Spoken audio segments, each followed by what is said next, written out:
ওরে আল্লাহ, আমি তো মনে করছি এখনো 1 ঘন্টা আছে। আমার ঘরে গিয়ে নষ্ট হয়ে গেছে, 4টা বাজে।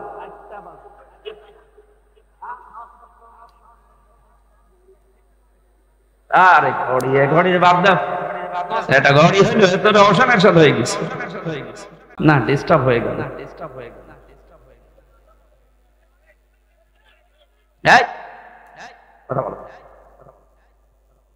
আরে ভাই, এটা না হালকা একটু মাথা তার কাটা আছে না। হ্যাঁ, এবার আপনারা দুজনে একটু গল্প করেন, তাড়াতাড়ি করেন, শেষ করেন, শেষ করেন। কি কি কি আর কি কথা বাকি আছে? কোনো কথা বাকি আছে না? না না, এভাবে কয় মিনিট বসে থাকবে না। আরে ভাই, ওনারাই তো বলছে যে কয় মিনিট বসবে এখানে, বসে ভালো করে বসে।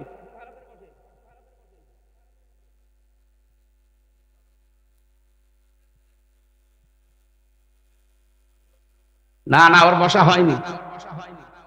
ওইভাবে কয় মিনিট বসে থাকবে বলেন তো?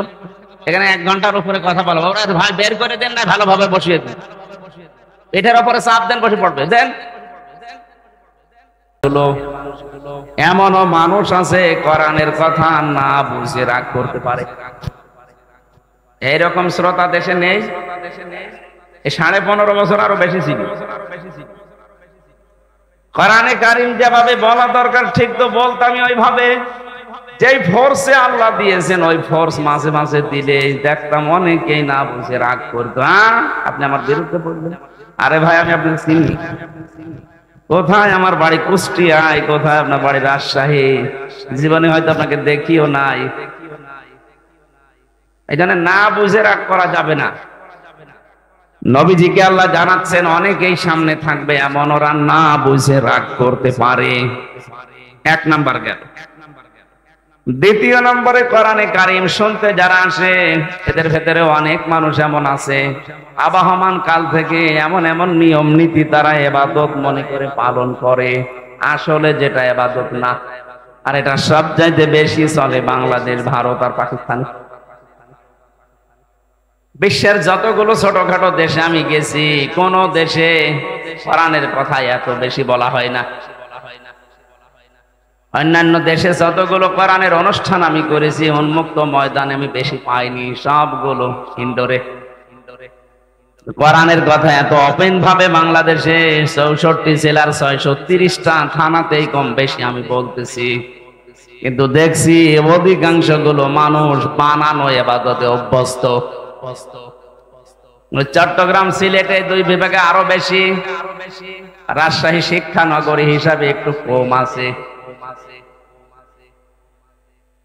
এবার আমি একটা গোপন কথা বলছি, পৃথিবীতে 3টা অপরাধ যদি মানুষ করে ওই 3টা অপরাধের শাস্তি দুনিয়া আখিরাত মিলিয়ে আল্লাহ ডবল করে দেবে। কয়টা? 3টা অপরাধ, 3টা শাস্তি। কয়টা? এক একটা অপরাধের জন্য 2টা করে শাস্তি পাবেন। ইউদাআফু লাহুল আযাবু ইয়াওমাল কিয়ামাহ। সূরা ফুরকান 69 নম্বর আয়াতে আল্লাহ জানিয়েছেন তাদের আযাব হবে ডবল, দ্বিগুণ। এই যে দ্বিগুণ শাস্তির জন্য যে 3টা অপরাধের কথা কোরআনে আছে, হয়তো রাজশাহীতে 2টা পাওয়া যাবে, 1টা পাওয়া নাও যেতে পারে। দেখেন তো, ওয়াল্লাযীনা লা ইয়াদউনা মা'আল্লাহি ইলাহান আখার, যারা আল্লাহর সাথে অন্য কাউকে ডাকে, আল্লাহকে ডাকে না তা না, ডাকে মা'আল্লাহি ইলাহান আখার, আল্লাহর সাথে অন্য কাউকে জুড়ে দেয়। এটা রাজশাহী খুলনা এই 2 বিভাগে যদি কম থাকে, বাকি বিভাগে থেমে নেই, ওরা চালাচ্ছে। এটা রেকর্ড হচ্ছে, এই কারণে আমি এটা বললাম। কিছুক্ষণ আল্লাহর নামে জিকির করার পরে দেখবেন চলছে ইয়া আলী বাবা, খাজা বাবা, কেল্লা বাবা, ফতে বাবা, কেল্লা বাবা, ফতে বাবা। আল্লাহর 5000 নামের ভেতরে একটা নামও আছে। আর আসতে বলেন, তাহলে আল্লাহর নামের পাশে অন্য কাউকে যারা জুড়ে ডাকে বুঝতে হবে তাদের শাস্তি হবে ডবল। আমি নাম ধরে সতর্ক করছি এই জন্যে, কারণ 4 শ্রেণীর মানুষের নাম ধরা যায় যাচ্ছে। জাতিকে যারা প্রকাশ্য শিরক এবং বেদাতের ভেতরে নিমজ্জিত করতে চায়, তাদের সম্পর্কে জাতিকে সতর্ক করার জন্য নাম ধরা যায় যাচ্ছে, এটা গীবত নয়। তার 1 নম্বরে আমার তাহেরি ভাই, এই যে জিকির গুলো বানিয়েছে বলেন তো, এতে কেল্লা বাবা ফতে বাবা, আর মনে হয় আগা থেকে গোড়া পর্যন্ত পিটানো দরকার। কোথায় পেয়েছেন ভণ্ডামি? মানুষও পাগল। আরে ভাই, কমন সেন্সের কমন বাদ দিলে সেন্স থাকলেও তো কেল্লা বাবার জিকির করা আপনার ঠিক না। কিসের কেল্লা, কিসের ফতে? আপনার জিকির হবে শুধুমাত্র কার নামে? আরো জোরে বলেন, ওয়ালিল্লাহিল আসমাউল হুসনা ফাদউহু বিহা। আল্লাহ পাক বলেন, আমি আল্লাহর বহু সুন্দর সুন্দর নাম আছে, যে নামে পারো ডাকো। ওয়াদারুল্লাযীনা ইউলহিদুনা ফি আসমাই। কিন্তু আমি আল্লাহর নামকে যারা এলহাদ করে, যারা পরিবর্ধন করে দেয়, যারা উলট পালট করে দেয়, কম বেশি করে ডাকে, তাদের সামনে তোমরা ডাকবা না। না, ডিস্টার্ব হয়ে গেল।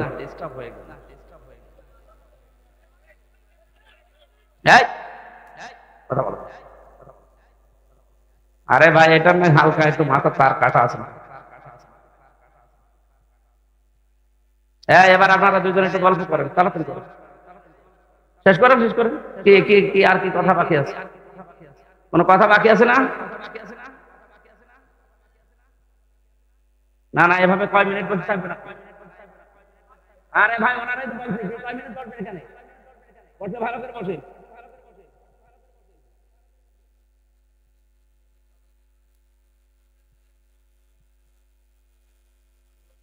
না, ওর বসা হয়নি। ওইভাবে কয় মিনিট বসে থাকবে বলেন তো? এখানে 1 ঘন্টার উপরে কথা বলবো। ওরা ভাই বের করে দেন, না ভালোভাবে বসিয়ে দেন, এটার উপরে চাপ দেন, বসে পড়বে দেন। ঠিক আছে। হ্যাঁ বাদাম ভাই, এদিকে। ও, এটা তো মনে হচ্ছে 2টা তারিখ কাটা। ঠিক আছে, ও যা করে করে। রাজি সাহেব আসে, কোরআনের কথা যত অ্যাক্টিভ ভাবে শুনবেন, অবশ্যই আপনাকে আল্লাহ এখান থেকে একটা না একটা কিছু দেবেই। তাহলে আজকে থেকে শুধু শুনতে আসলাম তা না, সিদ্ধান্ত নিয়ে যাওয়া লাগবে। আল্লাহর সাথে যারা অন্য কাউকে ডাকে, সে না বুঝে ডেকে জাহান্নামে যেতে পারে। আমি না। কথা বলে না কেন?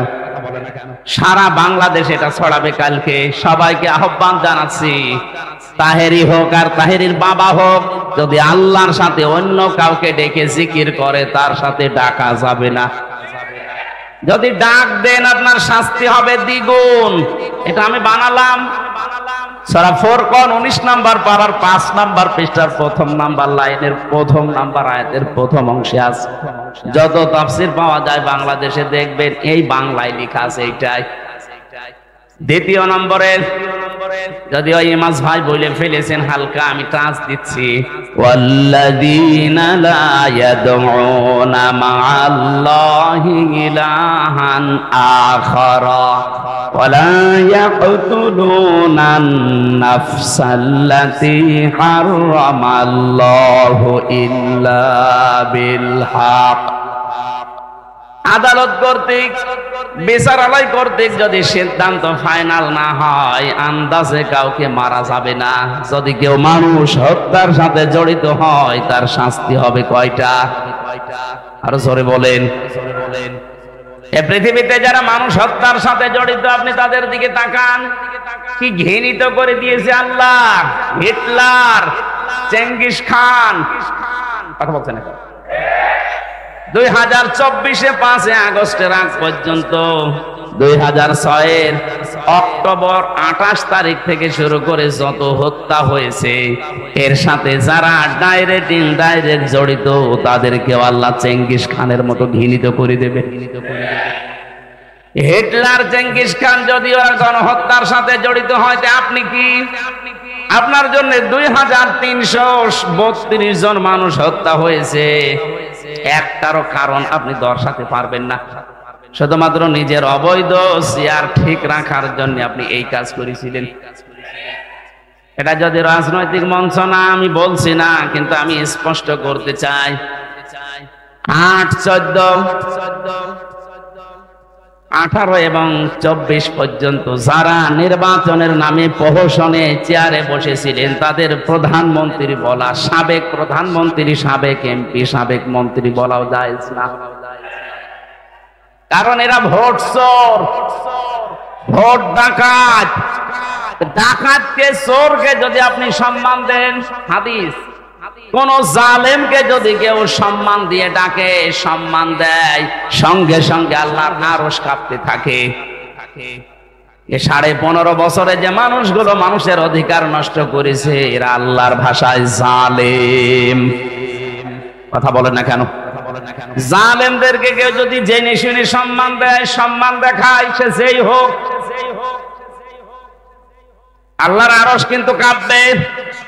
এই জন্য এদেরকে আমার যতটুকু ধারণা জ্ঞান, এদেরকে প্রধানমন্ত্রী বলা, সাবেক প্রধানমন্ত্রী বলা ঠিক, সাবেক বলা যায়, কারণ এর আগে ওইটা নাই, ঠিক আছে। কিন্তু বাকি এই 3-4 বারের, উনি এখন বিশ্বের মোড়লদের কাছে শুনছে, বিভিন্ন জায়গায় শোনাতে চায় যে আমরা নির্বাচিত ছিলাম, আমাদেরকে নির্বাসন দেওয়া হয়েছে। এরকম একটা ডাহা মিথ্যা কথা একটা হাসি মানুষ আপনি বলতে পারলেন? এটা ডাহা মিথ্যা কথা না? এই 15.5 বছরে বাংলাদেশে নির্বাচন হয়েছে, কোন শয়তানও বিশ্বাস করবে না। আমার মনে হয় কোন ঘোড়াকে যদি জিজ্ঞাসা করেন, ঘোড়া পর্যন্ত হাসবে। একটা কথা বলবো, নির্বাচনের আগে যারা ঘোষণা দিয়ে দেয় 154 জন, দিনের ভোট যারা রাতে করে, এ মানুষগুলো নির্বাচিত হওয়া এই শব্দ বলে কোন লজ্জায়? আপনি মিথ্যা বলছেন বলেন, কিন্তু হাজি নামটা কেটে দিয়ে বলেন, কারণ আমিও হাজি। কে কথা বলছে না? এটা আমার গায়ে লাগে। মানুষ আপনাকে তো 5ই বলবে, তখন গায়ে লাগবে আপনার। আমিও তো হজ করেছি, টাকা খরচ করি, এখানে এমন কাজ করেন না আমার হাসি আপা, যেন আমার আবার বদনাম হয়। সিম্পেথি আপনি পাবেন না, কারণ আল্লাহর উপরে, আল্লাহ আবার নিজে আপনার উপরে মামলা দেবে কিয়ামতে। ইন্নামাস সাবিলু আলাল্লাযিনা ইয়াযলিমুনান নাস। আল্লাহ পাক বলেন, অবশ্যই আমি নিজে মামলা দায়ের করব যারা মানুষ হয়ে মানুষের উপরে জুলুম করে। এই 15.5 বছরে যে জুলুম হয়েছে, তার নিজের প্রমাণ তো আমি নিজেই। কথা বলেন না? আমার উপরে যে 3টা বছর জুলুম হয়েছে, এটার প্রমাণ আমি নিজে। তাহলে মানুষেরটা বলার দরকার নেই। আর আমার চোখে আমি যা দেখেছি ওই মাটির নিচে, এটা তো আরো বড় প্রমাণ। আপনার এই দেশে যদি কিছুই না করে থাকেন, শুধু আয়না ঘরের সাথে যারা জড়িত, তারা আল্লাহর মামলার আসামি। মানবতার কত লঙ্ঘন হয়েছে আপনি জানেন? সাদা চামড়ার মানুষগুলো মানবতার কথা শুনলে অনেক চুপসে যায়, যে মানবতা লঙ্ঘন হয়। 15.5 বছরে কি মানবতা লঙ্ঘন হয়েছে আমি নিজের চোখে দেখে এসেছি। এত বড় বড় নখ হয়ে গেছে এক একজনের, চোখ দাড়ি গপ, মনে হচ্ছে জঙ্গল থেকে একটা লোক বেরিয়ে আসতেছে। রাতের বেলা যখন নিয়ে যেত, মাঝে মাঝে কান্নার আওয়াজ পেতাম ওই মাটির নিচে আয়না ঘরে। আমি তো মাত্র কয়েকদিন, 10 দিন মতো শুনেছিলাম নাকি এখানে, এবং ওই পুরাতন আয়না ঘর যেটা কেউ 8 বছর, 10 বছর, 14 বছরও পড়ে আছে, দুনিয়ার কেউ জানে না। যে সময় কান্নার আওয়াজ পেয়েছিলাম, মাঝে মাঝে যাবার সময় জিজ্ঞাসা করতাম, ভাই কি পরিচয়, কি নাম কি? আস্তে করে আওয়াজ আসতো। চোখ যখন একটু খুলে দিত, দেখতাম এখানে লিখাই যে এত বড় বড় নখ। নখগুলো দিয়ে দেওয়ালের সাথে খুশিয়ে খুশিয়ে মোবাইল নাম্বারটা লিখেছে, আর নিচে ভাঙা ভাঙা অক্ষরে লিখেছে, ভাই যদি বাইরে কেউ যেতে পারে এনে নাম্বারটা জানাবেন যে আমি বেঁচে আছি। আপনি বলছেন, এখন বলেন আমি কি করেছি? কি করেছি মানে? আপনি কি করেছেন দুনিয়ার মানুষ জানে না, তাই যারা জানে তারা যদি এখন সবাই আমার মতো মুখ খুলতে আরম্ভ করে, কুকুরকে মানুষ আর কি ঘৃণা করে, তার চাইতে বেশি ঘৃণা করবে আপনাকে। মুফতি ফখরুল ভাই আমাকে বলছিল যে হামজা আপনার সাথে কি করে আমি জানি না, তবে আমার এই পায়ের ভেতর দিয়ে হাত দিয়েছিল, এই দেখেন এইভাবে। এবার পায়ের ভেতর দিয়ে হাত দিয়ে সামনে যে লোহার ব্যারিকেড দেওয়া, ওর সাথে হাত হ্যান্ডকাপ দিয়ে টান দিয়ে দিয়েছে। টান লাগলে হাত কেটে যায়। তারা প্রায় 5 মিনিট 10 মিনিট পরে খুলে দিলে তো হয়, বছরের পর বছর। মাত্র 1.5-2 মিনিট সময় দিল টয়লেট করার জন্য। পচা ছোলা কয়েকটা দিয়ে যেত সকালে, তাও 1 মুঠ মতো। দুপুর বেলায় 1 মুঠ খাবার দিয়েছে, তাও মনে হচ্ছে 4-5টা তরকারি দিয়ে কেউ মাখিয়ে দিয়েছে। পারলে খান, না পারলে রোজা রাখেন। 5 দিন 10 দিনই তো মানুষ অস্থির হয়ে যাওয়ার কথা, কারণ এদিকে 3.5 হাত, এদিকে 1.5 হাত, এতটুকু জায়গা। আর একটা মানুষ সেখানে পড়ে আছে 14 বছর। অবশ্য সুবহান, ওর মাথা তার মানে পুরাই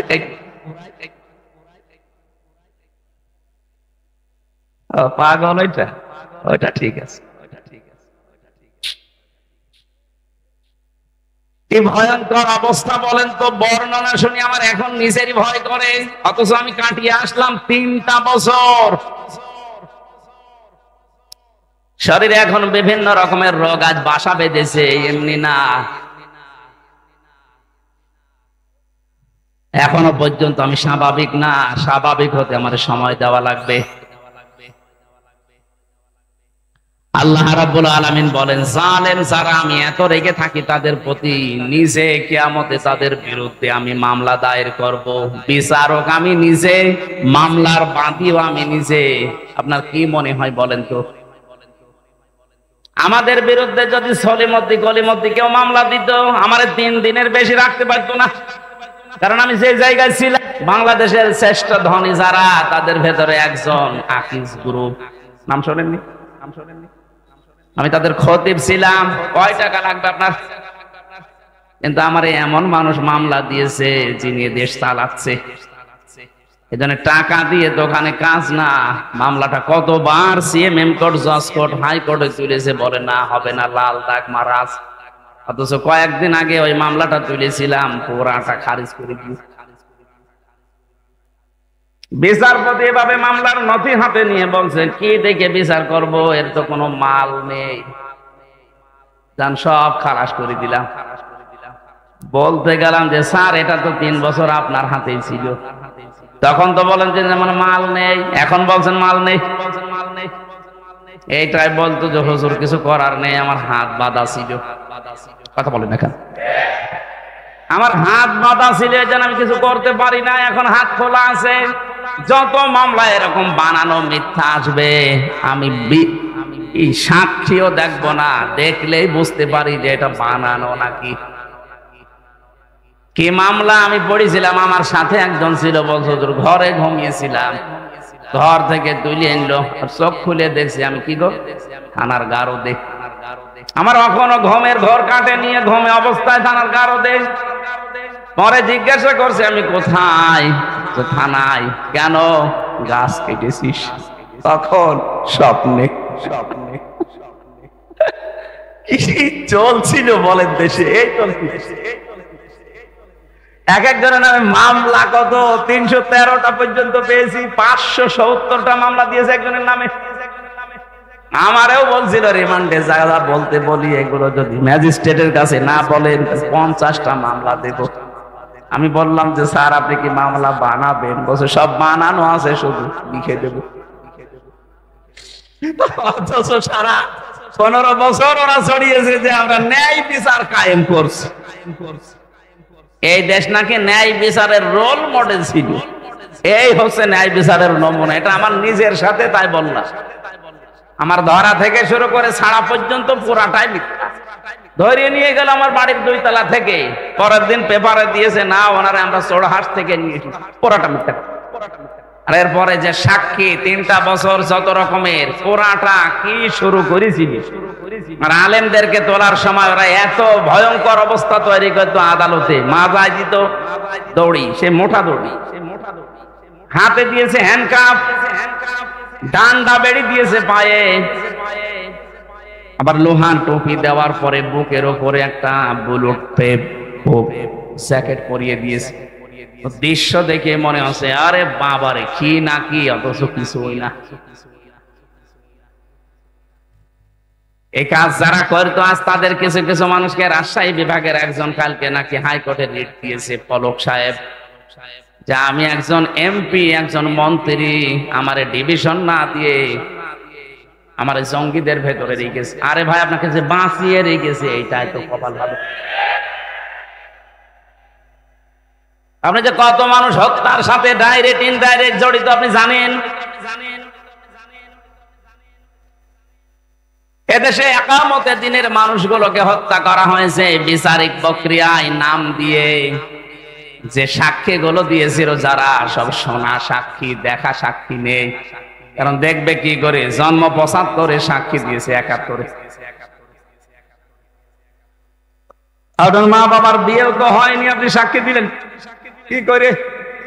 কোরআনে কারীম আপনাকে ধিক্কার জানিয়েছে, হাল আতা আলাল ইনসানি হিনুম মিনাদ দাহরি লাম ইয়াকুন শাইআম মাযকুরা। মানুষের জীবনে কি এমন সময় যায়নি যখন সে উল্লেখ করার মতো কিছু ছিল না? রাজশাহীবাসী যে লোকটা 75-এ জন্ম নিয়ে 71-এ সাক্ষী দিচ্ছে, ও কি সত্যি সত্যি 71 সালে উল্লেখ করার মতো কিছু ছিল? বলেন কি দেখে সাক্ষী দিতে গেলেন? আজ তাম দুনিয়ার কাছে ঘৃণিত হয়ে গেছেন আপনি। এই জন্য মিথ্যা সাক্ষ্য যারা দেয়, আল্লাহ 24 ঘন্টা তাদের উপরে লানত দিতেই থাকে। অথচ বাংলাদেশে মিথ্যা সাক্ষীর ভরি ভরি চলছিল। কথা বলেন ঠিক কিনা?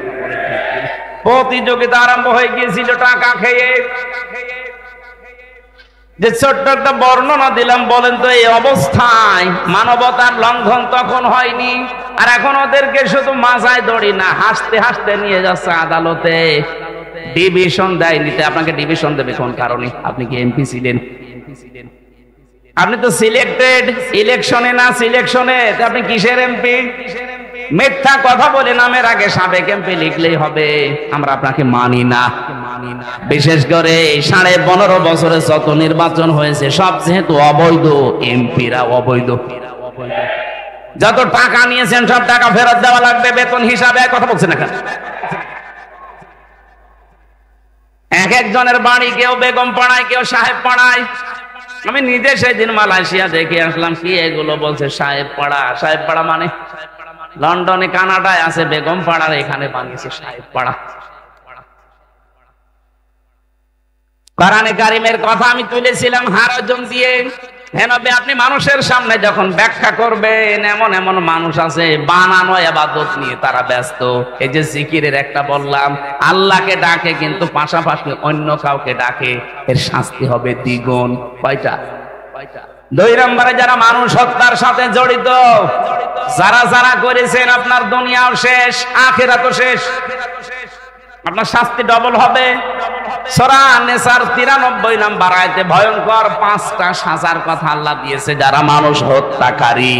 অমাইয়াকুল মুমিনাম মুতাআম্মিদান ফাজাযাউহু জাহান্নাম খালিদান ফিহা ওয়া গাদিবাল্লাহু আলাইহি ওয়া লা'নাহু ওয়া আ'আদ্দা লাহু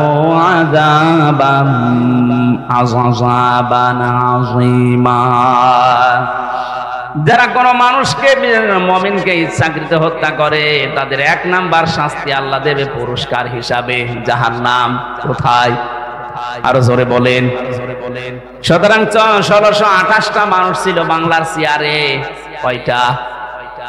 আরো জোরে বলেন। 1628টা চেয়ার ছিল। যারা 2 বোন পালিয়েছে ওনাদের 2টা সহ এই 1628টা চেয়ারে যারাই ছিল আল্লাহর কসম প্রতিটি মানুষ এদেশে আল্লাহর মামলার আসামি। এরা মানুষ হত্যার সাথে জড়িত, ডাইরেক্ট ইনডাইরেক্ট। বাংলাদেশে কেউ যদি মুরগি চুরি করে ধরা পড়ে তারে দেখলে মানুষ যেমন ঘৃণা করে, আমার মনে হয় দরবেশও যে বড় চোর, ওরে দেখলে এত ঘৃণা করছে না। অথচ সারা দুনিয়ার মুরগি চোর কয় টাকা চুরি করতে পারে? ও দরবেশ 7টা ব্যাংক থেকে 36,000 কোটি টাকা আপনি এক জীবনে গণনা করেও শেষ করতে পারবেন না। তার একটা দরবেশ মানুষ দাড়ি থেকেছে। আমি তো মাঝে মাঝে শিয়াল ঘুরে দেখতাম, আল্লাহ কি সমিল থেকে বানানো নাকি? এর মাথা থেকে শুরু করে পায়ের চটি পর্যন্ত সব সাদা, বাকি যেগুলো দেখা যায় না ওগুলো সাদা। কথা বলেন না কেন? কি অবস্থা ছিল তার, সাদা মনের মানুষ, অথচ 36,000 কোটি টাকা মারিং কাটিং তার নামে। মুরগি চোরের যদি এদেশে ঘৃণা করে মানুষ, এরে তো আমার মনে হয় 36 বার ঘৃণা করা দরকার। দরবেশের যদি অবস্থা হয় তাহলে ধরবেশ যেগুলো দরবেশের বেশ ধরেছিল ওদের অবস্থা কি? মাঝে মাঝেই 5 বছর পরে বেশ ধরতো, হাতে একটা তসবি নিয়ে মাথায় পট্টি দিয়ে, চোখ দিয়ে আমি কোনোদিন ওনার পানি বের হতে দেখিনি। যত পানি বেরিয়েছে না দেখবে, আমি ওনার জীবনে যত ছবি দেখেছি চোখের পানি পাইনি। ভিডিও দেখলে দেখতাম কাঁদতেছে, রুমাল দিয়েও মোছে, কিন্তু নাকের পানি, চোখ দিয়ে পানি যাদের বের হয় না, শুধু নাকে পানি আসে। এটার সিস্টেম আছে একটা, গোপন বিষয় বলে দিলে আপনি আবার কালকে থেকে শুরু করবেন, দরকার নেই। শয়তান যেদিন জান্নাতের মেন গেটে যায়, এটা সূরা আরাফের ভেতরে আছে, 8 নাম্বার পারা, 11 নাম্বার পৃষ্ঠার 13 নাম্বার লাইনে আয়াতটা আছে। শয়তান ওই দিন হযরতে হাওয়া আলাইহিস সালামের সামনে কসম দিয়েছিল, আল্লাহ নিজে ওইটা উল্লেখ করেছেন, ওয়াকাসামাহুমা ইন্নী লাকুমা লামিনান নাসিহিন। শয়তান কসম দিয়ে বলেছে, আমি আল্লাহর কসম করে বলছি অবশ্যই আমি তোমাদের দুইজনের হিতাকাঙ্ক্ষী। তাফসিরে কাবিরের ভেতরে মুফাসসির লিখেছেন, শয়তানি আল্লাহর নামে কসম দেওয়ার সঙ্গে সঙ্গে ও পানি বের করেছিল, তো নাক দিয়ে, চোখ দিয়ে না। ও আগেই কেটে ফেলেছিল চোখে, কিন্তু পানি নেই, নাকে পানি। এখনো নাক যে কেমন ছিল ওইটা ওখানে লেখা নেই। এটার তো নাক কেমন আমরা দেখতে পাই, এজন্য নাকের পানি দেখা যায়, চোখের পানি পাওয়া যায় না। এখান থেকে একটা মাসলা বের হয়, যারা কথা বলার আগেই কেঁদে ফেলে এটা শয়তান। আপনি জীবনে যত কথা আমি শুনেছি, কথা বলার আগেই দেখবেন কাঁদে, আমার কেউ নেই, কেউ নেই। তো কেউ নেই আমরা করবো কি? আমার তো মনে হচ্ছে এখন যে মেজর ডালিমকে বাইরের দেশ থেকে নিয়ে এসে দেশের প্রধান উপদেষ্টা বানানো দরকার। তাহলে আর জীবনে কোনোদিন বলবে না যে আমি শর্ট করে চলে আসবো। কারণ উনি যদি আসে চিন্তা করবে দরকার নেই, আর মরে যায়, দরকার আর স্বামীর বাড়ি মরবো। কথা বলছে না একজন তো স্বামীর বাড়ি, তোমরা নিজেরাই বলেছে যে স্বামী স্ত্রীর সম্পর্ক আমাদের। তাহলে আপনি যদি স্ত্রী হয়ে থাকেন, আপনার বোন গেছে দোলা ভাইয়ের বাড়ি, আপনি গেছেন স্বামীর বাড়ি। বাংলাদেশের বহু মানুষ আমরা বিদেশে পাঠাই, এরা যোদ্ধা। কি রেমিটেন্স যোদ্ধা? কি যোদ্ধা? উপদেষ্টা যারা আছে ডক্টর ইউনূস সাহেব, এরা সবচাইতে বেশি সম্মান আজ তাদেরকে দিচ্ছে, কারণ তাদের টাকায় দেশ চলছে। অথচ 3 মাস 4 দিন হয়ে গেল, একটা টাকাও 2 বোন পাঠাননি। কি করেন আপনারা? কেউ স্বামীর পকেট মারবেন, কেউ দুলাভাইয়ের পকেট মারবেন, অন্তত পকেট মারা টাকাগুলো তো পাঠাতে পারেন। আমরা এমনি ঋণে জর্জরিত। কথা বলার আগে কাঁদা যাবে না, এটা শয়তানের অভ্যাস। আমি যেটা বলতে চাচ্ছিলাম, মানুষ হত্যার সাথে যারা জড়িত, এই যে কতগুলো শাস্তি বললাম, কোনটা থেকে আপনি রেহাই পাবেন বলেন? 1 নম্বরে জাহান্নামে যাবেন, 2 নম্বরে খালিদান ফিহা, চিরদিন থাকবেন। কয়দিন? এদেশে একটা ভুল কথা প্রচার করা আছে যে না, যা করি করি, কালেমা তো একদিন পড়েছি, নাই 10 বছর থাকবো। এরপরে যখন বের হয়ে আসবো তখন আবার হাউজে কাউসারের পানি দিয়ে আল্লাহ গোসল করিয়ে বের করে দেবে। আগে যে হামজা ছিলাম ওই রকম হয়ে যাব। আমি জেলখানায় ঢোকার আগে 21 সালে তখন আমার 66 কেজি ওজন ছিল, বের হওয়ার সময় 60 কেজি 6 কেজি কমে গেছে। অনেকেই মনে করে এই যে জাহান্নামে নাই 10 বছর থাকবো, 70 কেজি হয়ে ঢুকবো, নাই 65 কেজি বের হবো। 65 কেজি বের হবেন কি করে আপনি? খালিদান ফিহা, এটা মাসদার, যারা গ্রামার বোঝে জিজ্ঞাসা করেন। মাসদার সরাসরি শব্দ আল্লাহ কোরআনে দিয়ে দিয়েছেন, ভাঙা চোরা নেই। খালিদানে ফিহা, চিরকাল থাকা লাগবে। এখন এই চিরকাল কতদিন? সূরা জুমারের 19 নাম্বার 20 নাম্বার আয়াতে আল্লাহ এই তথ্যটা দিয়েছেন কতদিন থাকবেন। এদিকে তাকান, যারা বের হয়ে যাবেন চট করে চলে আসবেন এই চিন্তা ভাবনায় আছেন দুনিয়ায়। জাহান্নামে এরকম না। আফামান হাক্কা আলাইহি কালিমাতুল আযাব আফা আনতা তুনকিযু মান ফিন্নার। আমার মনে হয় কোরআনের এই আয়াতটা বুঝলে অনেক মানুষ গোনাহ ছেড়ে দেবে। আল্লাহ বলেন, আমি যার উপরে বিচারের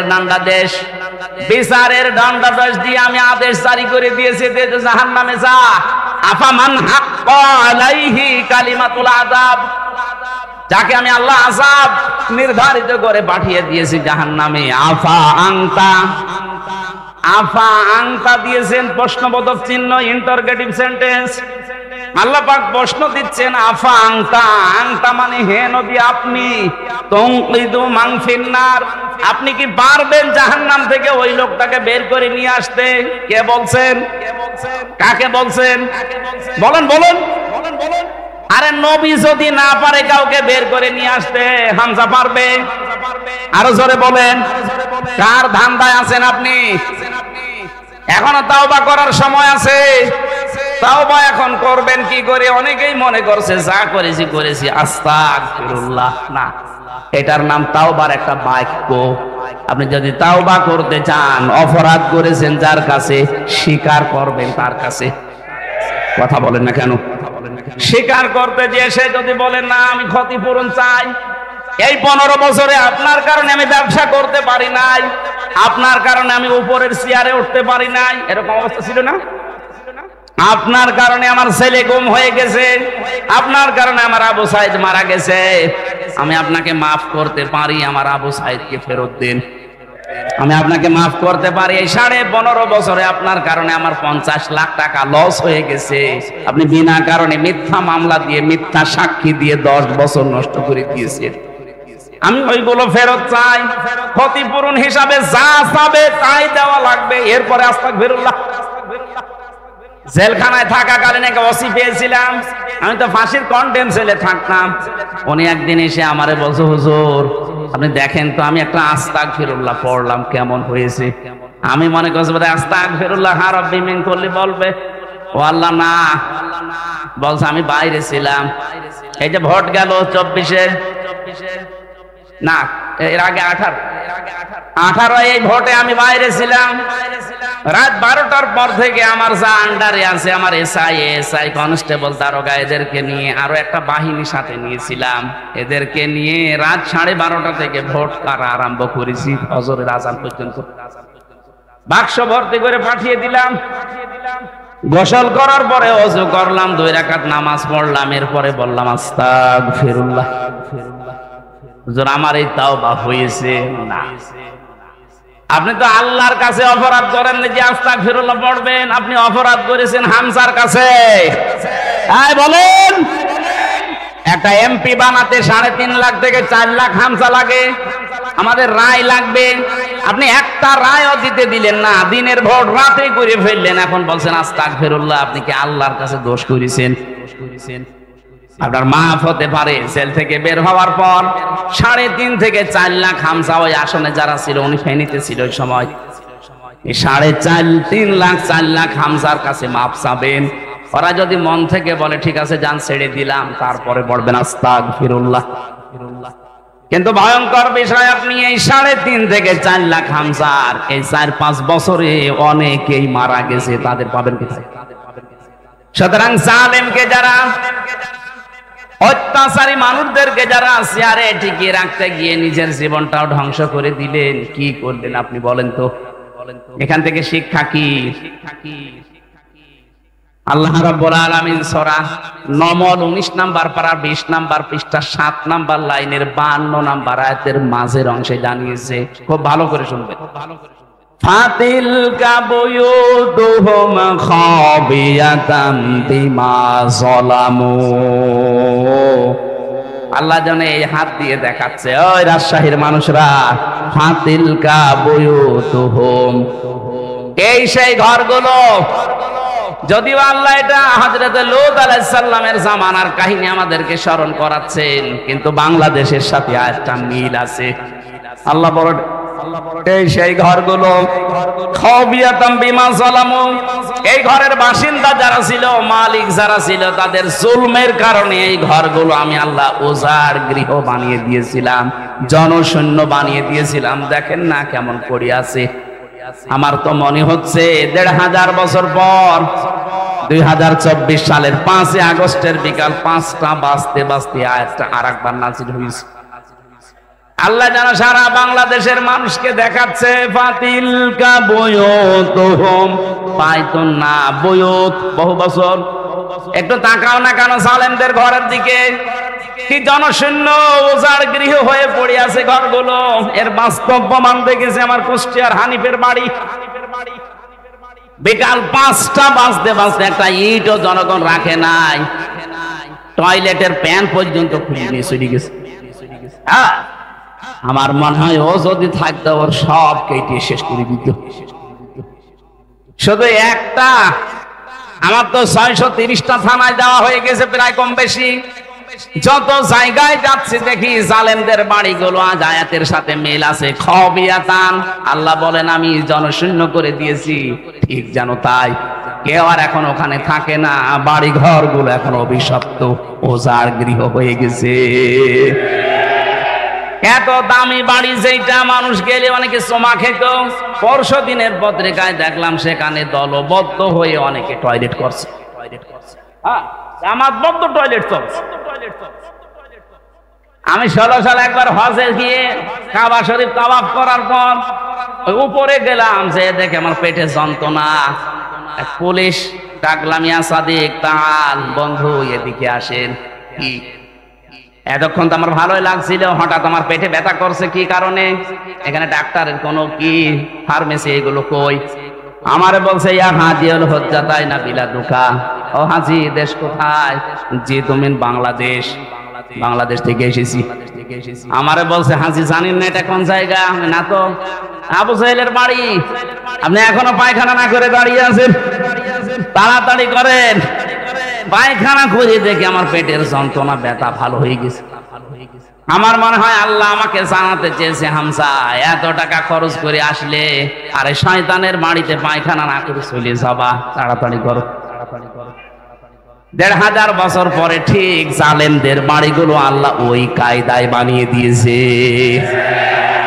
নাই দেখেন এই পেপারে যে একেবারে হেডলাইনে ৭-৮ জন মিলে যাচ্ছে, মনে হচ্ছে জামাতবদ্ধ প্রসাব চলছে, এক একজন এক এক দিকে মুখ দিয়ে।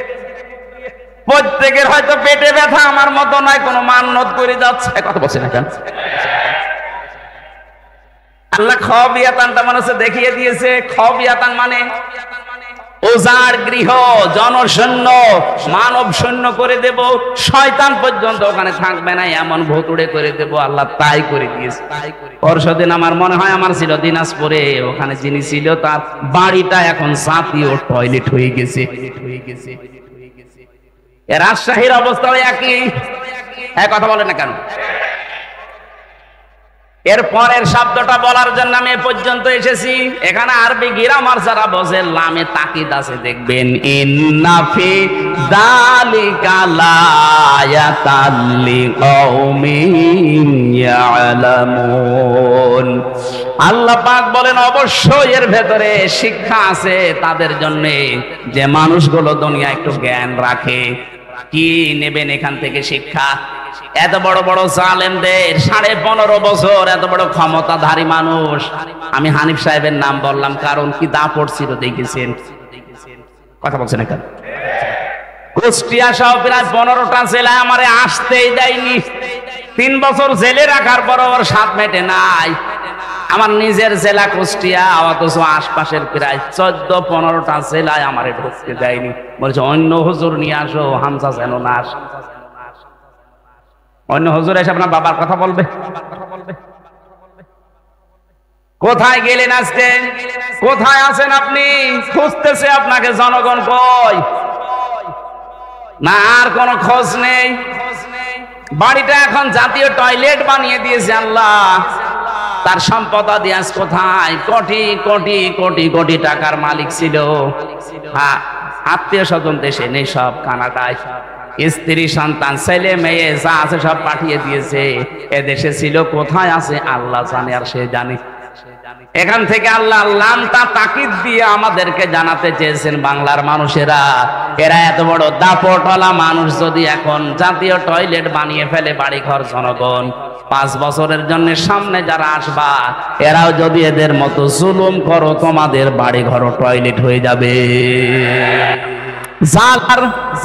আমরা যদি এদেশে মামলা নাও দেয়, আল্লাহ নিজে মামলা দেবে। এইদিকে খেয়াল করে চেয়ারে বসলে জুলুম করবেন না। শুধু চেয়ার মানে ক্ষমতার এই চেয়ারই না, সে যে চেয়ারে বসে আছেন ওখান থেকে, এই যে স্যার যে চেয়ারে বসে থাকে, ওনার নিচে যারা কাজ করে সবাই ওনার কাছে এতিম। কথা বলেন না কেন? ইমাম সাহেব যে চেয়ারে বসে আছে, ওনার নিচে যা আছে সব ওনার কাছে অসহায় এতিম। চেয়ারে বসে যদি আপনার কারণে জুলুম হয়ে যায় কারো প্রতি, ওই লোকটা যদি কিছু নাও বলে, আপনি কিন্তু আল্লাহর মামলার আসামি। এটার নাম বাংলায় বলে আল্লাহবাদী কেস। কি বলে? পুলিশের কাছে বাধা দিলে পুলিশবাদী কেস হয়। আর এগুলো সব আল্লাহর সাথে সম্পৃক্ত। এজন্য আমরা যেখানে যাই করি না কেন, আমার দ্বারা যেন জুলুম হয়ে না যায়। বিশেষ করে মানুষ হত্যার মতো জঘন্য অপরাধে আমরা যেন না জড়াই। 3 নাম্বার, ওয়ালা ইয়াজনুন, জিনা করা যাবে না। আর জিনার 6 লাখ চলছিল। কি অবস্থা বানিয়েছিল জেনার, এটা সমকামিতা পর্যন্ত জারি করে দিয়েছে। কয়েকদিন আগে 4-5 দিনের খবর, কুষ্টিয়ার 2 মেয়ে তারা জোটবদ্ধ হয়েছে যে আমরা মেয়েতে মেয়েতে বিয়ে করব, যদি না দেন 2 জনই আমরা মরে যাব। কোথায় পৌঁছিয়েছে ওরা বলেন তো? অথচ এটা আল্লাহর পুরা সিস্টেমকে পাল্টিয়ে দিয়েছে। একজন নারী পুরুষের প্রতি, পুরুষ নারীর প্রতি আকর্ষণ আসবে, এটা স্বাভাবিক। মহিলা মহিলায় বিয়ে করবে, যে আমরা কি ঘাস কাটবো? জেনা থেকে বাঁচতে হলে 2টা ঔষধ খাওয়া লাগবে। ডাক্তার আছে এখানে, কতগুলো ডাক্তার ঔষধ নিয়ে বসে আছে। সূরা নূর 30 নাম্বার আয়াতের ঔষধ, ভালো করে শুনেন। কুল্লিল মুমিনিনা ইয়াগুদ্দু মিন আবসারিহিম ওয়া ইয়াহফাযু ফুরুজাহুম যালিকা আযকা লাহুম ইন্নাল্লাহা খাবীরুম বিমা ইয়াসনাউন। এই 2টা ঔষধ আমি সহ যারা এখানে এসেছি এখন থেকেই 2টা ঔষধ প্রয়োগ করব। কথা বলেন ঠিক কিনা? 1 নম্বরে, হে নবী, মুমিন পুরুষদেরকে বলেন তারা যেন তাদের চক্ষুকে নিম্নগামী করে রাখে। এই চোখ নিচু করে রাখা লাগবে। 14 জন মহিলা বাদ দিয়ে দুনিয়ায় যত মহিলা আছে সবাইকে, এই 14 জনের ভেতরে আপনার মা, আপনার বোন, আপনার নিজের মেয়ে, আপনার ভাইয়ের মেয়ে, বোনের মেয়ে, এরকম ফুফু আছে, খালা আছে, 14 জন মহিলা, এদের সাথে পর্দা করা লাগবে না। পর্দা করা লাগবে না মানে হ্যাঁ, তাদের মুখমণ্ডল, হাতের কবজি আর পায়ের পাতা বাদ দিয়ে তাদের ওপরে শরীর ঢেকে রাখা লাগবে। কিন্তু তাদের সামনে আপনি যেতে পারবেন। কিন্তু 14 জন বাদ দিয়ে পৃথিবীর যে কোনো মহিলার সামনে পেছনে যদি কেউ যেতে চায়, কথা বলতে চায়, মাস্ট বি তাকে চক্ষু নিম্নগামী করা লাগবে। এখন তো অনেকে বান্ধবীর সাথেও চক্ষু নিম্নগামী না, আরো আল্লাহর রাস্তায় দেখে নিয়ে বলে কি সুন্দর তুমি, আমি আল্লাহর সৌন্দর্য দেখছি, বলেন নাউজুবিল্লাহ। শয়তান কিন্তু বসে নেই, এইটাকে তীর হিসাবে ব্যবহার করে আপনার চরিত্র ধ্বংস করে দেবে। এজন্য আজকে থেকে আমি সহ যারা যেটা দেখা সামনাসামনি জায়েজ নেই, ওটা মোবাইলে ওটা টিভির পর্দায় কম্পিউটারে দেখা যায় নেই। এজন্য মোবাইলে যাদের এমন দৃশ্য আছে যেটা দেখলে নিজে নিজে ভালো লাগে, আনন্দ লাগে, কিন্তু অন্য কেউ দেখলে লজ্জা লাগে, এই মুহূর্তে ওটা ডিলিট করে ফেলেন। নিজে দেখলে আনন্দ পান, ভালো লাগে, অন্য কেউ দেখলেই লজ্জা লাগে, এরকম কোন দৃশ্য যদি মোবাইলে থাকে এক্ষুনি ডিলিট করা লাগবে। কারা কারা করবেন হাত তোলেন তো। দাঁড়িয়ে মানুষ দেখে মোবাইল দেখে কি আছে দেখেন তো, ভিডিও ফাংশন দেখেন কি আছে, আপনি কি রাখেন মোবাইলে ডিলিট করে থাকলে। আলহামদুলিল্লাহ না, ওনার সৎ সাহস আছে, কিন্তু বহু মানুষ এমন এমন দৃশ্য মোবাইলে রেখে দেয়, নিজে নিজে দেখলে আনন্দ লাগে, অন্য কেউ দেখলে লজ্জা পায়। এই আছে না? কথা বলেন না কেন? চক্ষু এটা হেফাজত করা লাগবে, নিম্নগামী। 2 নম্বরে লজ্জা স্থানের হেফাজত করা লাগবে। যেটা আপনার সাথে বিয়ে হয়েছে ওইটাই ফাইনাল। আরে ভাই, আমাদের বিয়ে শাদী এটা শুধুমাত্র মজা করার জন্য না, নবীজি একটা বিয়ের কথাই উদ্বুদ্ধ করেছেন। কোরআনে যে 2টা 3টা 4টার কথা আছে, হ্যাঁ, এর আগের আয়াত পরের আয়াত মিলান না কেন? খালি বিয়ে করা ফরজ। একটা বিয়ে ঠিক আছে, পরের যদি কেউ বিয়ে করতে চায় 1 নাম্বার দেখতে হবে অসহায় মেয়ে কিনা, 2 নম্বরে বিধবা কিনা, 3 নম্বরে তালাক প্রাপ্তা কিনা। এরকম কারণগুলো দেখে আপনি বিয়ে করতে পারেন না। কারো সৌন্দর্যে মুগ্ধ হয়ে বিয়ে থাকতে আর এক বিয়ে করা উচিত না, কারণ আপনি শেষ পর্যন্ত ইনসাফ করতে পারবেন না। আমরা যেটা বানিয়ে নিয়েছি আমাদের নিজেদের মন মতো করে, এইটা নিয়ে রিমান্ডে আমার 10 দিনের প্রায় 8 দিন পর্যন্ত উল্টা পাল্টা প্রশ্ন করেছিল ওই মুসলমান নামে ওই নামধারী কাফেররা। আজ আমরা যদি এই কাজগুলো না করতাম, রিমান্ডে আমার 8 দিন একাদের টর্চারটা করতে পারতো না। অথচ এটা আল্লাহ পাক কোনোদিন এইভাবে দেননি। আগের আয়াত পড়ে না, পরের আয়াত পড়ে না, শুধু নিসারে 3 নাম্বার আয়াত পড়ে আমার টর্চার করেছে। বিয়ে করা যাবে 2 2 3 3 4 4 কখন? যদি অসহায় মেয়ে পান, যদি বিধবা মেয়ে পান, যদি স্বামী পরিত্যক্তা মেয়ে পান। কথা বলছে না কেন? এরকম মেয়ে লোক পাইলে আপনি তার অসহায়ত্বের সুযোগ নিয়ে বিয়ে করে তাকে প্রতিষ্ঠিত করেন। আরে আল্লাহ, আমি তো মনে করছি এখনো 1 ঘন্টা আমাদের ঘরে গিয়ে নষ্ট হয়ে গেছে। 4টা বাজে।